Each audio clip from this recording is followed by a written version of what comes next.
Hello विद्यार्थियों, स्वागत है आपका आपके अपने इस YouTube चैनल पर। और आज मैं आपके लिए लेकर आया हूं टॉप 10 हिंदी MCQ सीरीज में प्रश्न संख्या 101 से 110 तक, यानी कि पार्ट संख्या 11। वे कुछ एक इम्पोर्टेंट प्रश्न हैं, वे 10 प्रश्न मैं आज आपके लिए लेकर आया हूं। आप इनको लगातार देखते रहें और अपने इस चैनल को सब्सक्राइब करके 101वां प्रश्न हम शुरू करते हैं। देखो, किस क्रम में पार्श्विक व्यंजन है? ट, ठ, च और ल। अब मैं आपको बता दूं कि पार्श्विक वर्ण कौन सा होता है। वैसे तो मैंने अपने वर्ण विचार के वीडियोस में बता दिया है कि उच्चारण स्थान पढ़ाते समय मैंने बताया है, वहां जाके आप आराम से देख सकते हैं, क्योंकि वहां विस्तार से आपको सारी बातें समझ में आएगी, एकदम सरल भाषा में, और एक भी चीज छोड़ी नहीं है। यह मैं विश्वास से कहता हूं कि वहां मैंने उच्चारण स्थान पढ़ाते समय एक भी वर्ण का उच्चारण स्थान न बताया हो, ऐसा नहीं है। तो आपको पूरा वहां मिलेगा। फिर भी यहाँ प्रश्न पढ़ रहे हैं, MCQs पढ़ रहे हैं, तो सरल कर लेते हैं कि पार्श्विक व्यंजन है, यानी कहां पर पार्श्विक वर्ण है, कौन सी पार्श्विक ध्वनि है। ये पार्श्विक क्या होता है? पार्श्विक का मतलब होता है पीछे, यानी ऐसा वर्ण जिसका उच्चारण करते समय जीवा के दाएं बाएं से हवा बगल से निकल जाती है और फिर जीवा नीचे आती है, उसके साथ ही उस वर्ण का उच्चारण होता है, वह होता है ल। तो अपना उत्तर कौन सा होगा यहाँ पर? ल। चौथा, क्योंकि ट ये मूर्धन्य है, ठ ये भी मूर्धन्य है, च ये तालव्य है और ल है, इसको हम क्या कहेंगे? पार्श्विक वर्ण कहेंगे। बड़ा इंपॉर्टेंट प्रश्न है, परीक्षाओं में आ चुका है।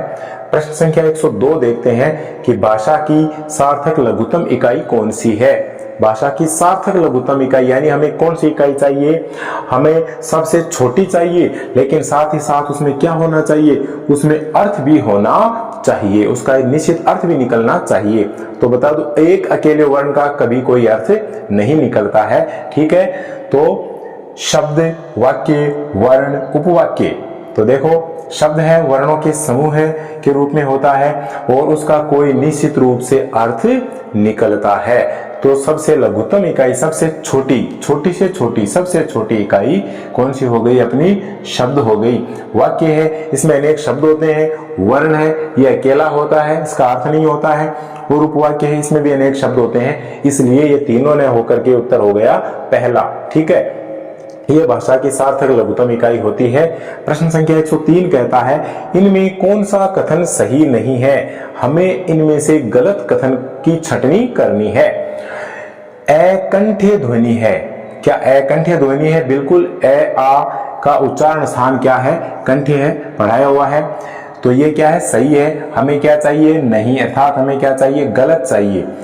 और आ दीर्घ स्वर है, बिल्कुल। आ क्या है? दीर्घ स्वर है, ठीक है। आ ई उ, आ बड़ी ई बड़ा ऊ, ये तीनों क्या हैं? ये तीनों दीर्घ स्वर हैं, क्योंकि ये समान स्वरों के योग से बनते हैं और दीर्घ स्वर का निर्माण करते हैं, दीर्घ ध्वनि के रूप में आते हैं, इसलिए दीर्घ स्वर है। और ई मूल स्वर है, बिल्कुल। छोटी ई, छोटा ऊ और छोटी री। ए, छोटी ई, छोटा ऊ और छोटी री, ए ई ऊ री, ये चारों क्या हैं? मूल स्वर है, मूल ध्वनि है। बाकी के स्वर इन्हीं से बने हुए हैं। और बड़ी ई संयुक्त स्वर है, ये कथन देखो, इस पर विचार करो कि बड़ी ई संयुक्त स्वर है। नहीं, संयुक्त स्वर वे होते हैं जो बेमेल स्वरों की संधि से बनते हैं। तो ये समान स्वरों की संधि से बना हुआ है, ई जोड़ ई बराबर बड़ी ई, तो ये तो क्या हुआ? दीर्घ स्वर हुआ। तो ये संधि स्वर भी है, दीर्घ स्वर भी है, लेकिन ये संयुक्त स्वर नहीं है। तो अपना उत्तर क्या हुआ विद्यार्थियों? अपना उत्तर हुआ ये चौथा, कि ई संयुक्त स्वर है। ये कथन गलत है, ये उत्तर हो गया। 104 पर आ जाओ। हिंदी वर्णमाला में स्वरों की संख्या है। हिंदी वर्णमाला में स्वरों की संख्या है। देवनागरी लिपि में स्वरों की संख्या है। कैसे भी प्रश्न आ जाए, आपको उत्तर क्या करना है? क्या करना है? आप पहचान गए होंगे, आपको उत्तर करना है 11 है। तो स्वरों की संख्या हर परिस्थिति में कितनी है? 11 है। कुल स्वर कितने हैं? 11 है। और 105, कौन सा वर्ण दंत्य नहीं है?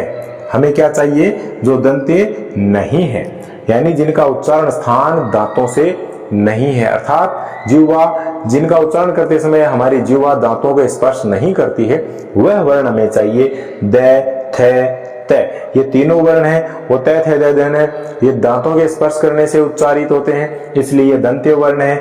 हमारे पास चौथा विकल्प आता है ट। अब ये उत्तर हुआ अपना ट, क्योंकि ट का उच्चारण करते समय जीवा दांतों के स्पर्श न करके कहां जाती है? ऊपर, मूर्धा को स्पर्श करती है। अब कोई पूछे मूर्धा कहां है? कई विद्यार्थी प्रश्न करते हैं कि मुर्दा कहाँ है, तो मेरा उत्तर होता है कि मुर्दा वही है जहां पहले थी, मुर्दा स्थान वही है जहां पहले था। अब प्रश्न होता है कि पहचान क्या हो, पहचान ये हो कि हमें ढूंढना नहीं है मुंह के अंदर घुसकर कि मुर्दा कहाँ है, क्योंकि हम घुस नहीं सकते, तो हमें बोलना है क्या, टय। हम टय बोलेंगे तो जीभ एक निश्चित स्थान को स्पर्श करेगी और वह स्थान ही क्या है, मुर्दा है। ऐसे इसकी पहचान करें तो ये क्या है, ये मूर्धन्य वर्ण है, ये मूर्धा को स्पर्श करने के कारण ये उत्तर क्या हुआ, ये दंत्य नहीं है। ये हो गए प्रश्न 105। लेते हैं प्रश्न संख्या 106। लिखा हुआ है कि द्वित्व व्यंजन का प्रयोग किस व्यंजन में नहीं है। अब द्वित्व, देखो दो बातों में कंफ्यूज होता है कई बार कि एक तो पूछा जाता है द्वित्व और एक पूछा जाता है संयुक्त, ठीक है। तो संयुक्त व्यंजन तो वे होते हैं जो दो असमान वर्ण होते हैं, और द्वित्व वे होते हैं जो दो समान होते हैं, ठीक है। जिनमें क्या होता है, देखिए यहीं से हम समझ लेते हैं, हमें क्या चाहिए, द्वित्व व्यंजन का प्रयोग नहीं है। देखो कुत्ता लिखा हुआ है, कुत्ता, तो इसमें तय और तय से पहले क्या लिखा हुआ है, तय, तो दोनों समान व्यंजन हो गए, एक पूरा है और एक आधा है, ठीक है। तो ये क्या हो गए, ये हो गए द्वित्व, यानी दो बार आ गए। सच्चा, इसमें भी च और च के साथ च का आगम, ठीक है, तो ये भी क्या है, द्वित्व व्यंजन है। सुग्गा, इसमें भी ग और ग के साथ ग, और यहाँ है ग और ग से पहले क्या है, व्यंजन आधा ल, तो ये क्या हो गए, ये संयुक्त हो गए, द्वित्व नहीं हुए। इसलिए ऐसे समूह को, ऐसे व्यंजन संयोग को हम क्या कहेंगे, हम क्या कहेंगे विद्यार्थियों, हम द्वित्व व्यंजन नहीं कहेंगे। तो हमारा उत्तर हुआ क्या, वल्गा, ठीक है। इस तरह से आप इसकी पहचान करें। इनसे भिन्न अनेक परीक्षाओं में भी ऐसे द्वित्व वाले प्रश्न है वो आए हुए हैं। पंचांग बहुत ही इंपॉर्टेंट प्रश्न है कि पंचांग, पंच जोड़ अंग दीर्घ स्वर संधि है। पंचांग शब्द में उच्चरित ध्वनियों का सही लेखन रूप है। हमें यहाँ पर क्या देखना है कि इसको हम बिना अनुस्वार के लिखें तो विस्तृत रूप से इसमें कौन कौन से नासिकीय वर्ण आएंगे जिनके साथ पंचांग शब्द का निर्माण सही होता है, शुद्ध होता है, वह हमें छांटना है। देखो पंचांग, यहाँ पर नए व्यंजन आया, ये गलत हो गया, और पंचांग यहाँ पर ये अनुस्वार लिख दिया, ठीक है, लेकिन यहाँ पर क्या आ गया, आधा न, ये भी क्या है, गलत है। और पंचांग, इसमें आधा न ले लिया, यहाँ तो ठीक है, लेकिन अब चौथा विकल्प देखो, पंचांग।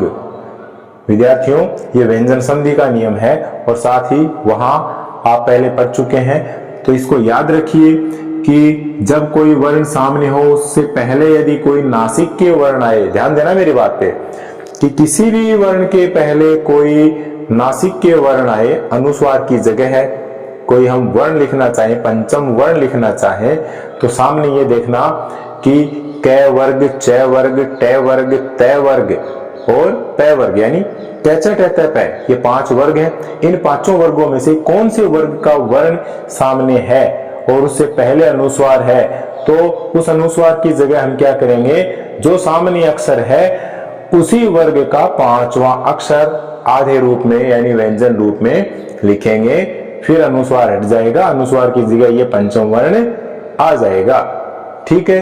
तो इस तरह से ये नियम है। तो यहाँ पर देखो च है, ठीक है, तो च से पहले प के ऊपर अनुस्वार था, तो इस अनुस्वार का पंचम वर्ण बनाना है, तो सामने जो च है, च वाली लाइन का इस पंक्ति का 5वां अक्षर च, छ, ज, झ, ये, तो यहाँ पर आएगा ये। और ऐसे देखो चा के ऊपर अनुस्वार था, फिर था ग, अब यहाँ बीच में हमें क्या करना है, ध्वनि का रूप देना है, व्यंजन नासिक्य वर्ण लाना है, तो सामने कौन सा वर्ण है, ग। ग कौन से वर्ग का है, क वर्ग का, क, ख, ग, घ, ङ, ये ङ होता है, ड़ नहीं होता है। वर्ण विचार में मैंने बताया, जाके पढ़ लेना आप। ग, तो ग वाली लाइन का 5वां अक्षर है ङ, तो यहाँ ङ व्यंजन पंचम वर्ण के रूप में आएगा, अनुस्वार की जगह आएगा। तो इस तरह से पंचांग शब्द का विस्तृत रूप है ना, ध्वनियों का सही लेखन रूप ये होगा, ये हमारा उत्तर राइट। 108 स्वर रहित र का प्रयोग कहाँ हुआ है। अब हमें यहाँ क्या छांटना है, हमें इन शब्दों में रे सब में मिलेगा। अब रे कौन सा लेना है? ऐसा रे लेना है जिसके तुरंत बाद में ए का यानी स्वर का उच्चारण नहीं हो, स्वर जिसके साथ मिला हुआ नहीं हो। रे केवल और केवल क्या हो? हलंत रूप में हो, त्राटक, त्रा। तो देखो आधा तय और रा, रे के साथ क्या मिल गया? आ। तो यहां स्वर मिला हुआ है इसलिए ये स्वर रहित नहीं है। ट्रक, आधा टे फिर नीचे रे फिर ए फिर कै, तो रे के साथ में किसकी ध्वनि निकल रही है? ए स्वर की, तो ये भी नहीं है, यहां भी ए की ध्वनि निकल रही है। शत्रु, त्रै, देखो तय फिर रे और फिर ऊ, रे के साथ क्या मिला हुआ है? ऊ। तो यहां तो क्या मिल गया? आ मिल गया। यहां क्या मिल गया? रे के साथ ए मिल गया। यहां रे के साथ क्या मिल गया? छोटा ऊ मिल गया। इसलिए इन तीनों के साथ क्या है? स्वर है। अब यहां हो सकता है हम देखें निर्माण, तो यहां हम क्या करेंगे? नी, आधा रे फिर मां फिर न, ऐसे है। इसको और भी विस्तृत कर सकते हैं, लेकिन ये रे इस मैं के ऊपर लगा हुआ है, तो इस रे के एकदम बाद में क्या आ गया? मैं व्यंजन आ गया, स्वर कोई नहीं है। इसलिए ये स्वर रहित रे का प्रयोग किस में हुआ है? यहां इस निर्माण शब्द में हुआ है। उत्तर हुआ अपना कौन सा? चौथा। ठीक है। 109 अनुनासिक का संबंध होता है। अनुनासिक और अनुस्वार, अनुस्वार पूरी तरह से नासिक की ध्वनि होती है, यह बात भी बताई हुई है। अब देखो यहां पर ये परीक्षा में आया हुआ है कि अनुनासिक का संबंध होता है केवल नाक से, केवल मुंह से, नाक मुंह दोनों से और इनमें से कोई नहीं। तो नाक से होता है, लेकिन केवल नाक से नहीं होता है। मुंह से भी होता है, लेकिन केवल मुंह से यह ध्वनि नहीं निकलती है। तो बात आती है यहां पर कि नाक प्लस मुंह दोनों से यह ध्वनि निकलती है अनुनासिक। और यह ध्वनि कौन सी होती है? जिसके ऊपर चंद्र बिंदु लगा होता है, यह अनुनासिक ध्वनि है। और अनुस्वार अनुनासिक में अंतर होता है। आप बोल के देखिए, है के ऊपर हमने लगा दिया अनुस्वार, है के ऊपर हमने अनुस्वार लगा दिया। मैं दो शब्द लिख देता हूं, यहां आप इस पर गौर कीजिए। ये देखो, ये और ये हो गया अनुनासिक। अब आपको समझ में आएगा कि इसका उच्चारण कैसे होता है। इस पर अनुस्वार है, इसको हम पढ़ेंगे हंस। इस पर अनुस्वार नहीं है, अनुनासिक है यानी चंद्र बिंदु है, इसको हम पढ़ेंगे हंस। तो इसमें गौर कीजिए, हंस का उच्चारण करते हैं तो ध्वनि है वह आधी मुंह से निकल जाती है और आधी नाक से निकल जाती है, यानी पूरी तरह नाक से नहीं निकलती है, दोनों से निकलती है। तो ये क्या होगी? अनुनासिक ध्वनि। और हंस, इसमें पूरी तरह से नाक से ध्वनि निकल जाती है। और इससे रिलेटेड एक खास बात यह है कि जहां अनुस्वार का प्रयोग होता है वह शब्द तत्सम शब्दावली में ही आता है, अनुनासिक का प्रयोग तद्भव शब्दावली में होता है। और अनुस्वार का प्रयोग है वह क्या होता है? लघुवर्ण पर ज्यादा होता है, जबकि अनुनासिक का प्रयोग है वह ज्यादातर वैसे तो यहां भी लघु पर ही है, लेकिन ज्यादातर किस पर होता है? दीर्घ स्वर पर होता है, अर्थात आ की ध्वनि है या फिर और कोई बड़ी ध्वनि है उनके ऊपर होता है। तो इस तरह से इन दोनों में क्या है? अंतर भी है।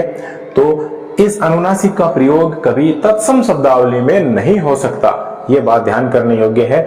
अनुस्वार है, इसका प्रयोग तत्सम शब्दावली में ही ज्यादातर होता है। 110 का प्रश्न है, अंतिम प्रश्न इस कक्षा का, और इससे पहले निवेदन करूं बताऊं कि इस चैनल को आप सब्सक्राइब करके अपने साथियों में शेयर जरूर कीजिए, क्योंकि यहाँ जो भी आपको कुछ मिलेगा वो एकदम सरल भाषा में मिलेगा और पूरा सही मिलेगा, ऐसा मेरा विश्वास है। तो विश्वास को कायम रखने के लिए आप मुझसे जुड़ें और इस चैनल पर बने रहें। किस क्रमांक में मूर्धन्य व्यंजन है? कौन से क्रमांक में ऐसी ध्वनि है जो मूर्धन्य है? ठीक है, ठे, टे, ठे। तो टे वर्ग कौन सा होता है? क्या होता है? मूर्धन्य होता है, मूर्धन्य होता है। और कै वर्ग कंठ्य होता है, च वर्ग तालव्य होता है, पै वर्ग ओष्ठ्य होता है। तो यहां पर अपना विकल्प कौन सा सही हुआ विद्यार्थियों? पहला, कि टे क्या है? टे मूर्धन्य व्यंजन है, मूर्धन्य ध्वनि है। तो इस तरह से प्रश्न होते हैं 110, और इससे आगे अभी कुछ नहीं, इतना ही बस। और निरंतर बने रहिए, चैनल को सब्सक्राइब कीजिए। मिलते हैं नेक्स्ट वीडियो में नेक्स्ट क्वेश्चंस के साथ।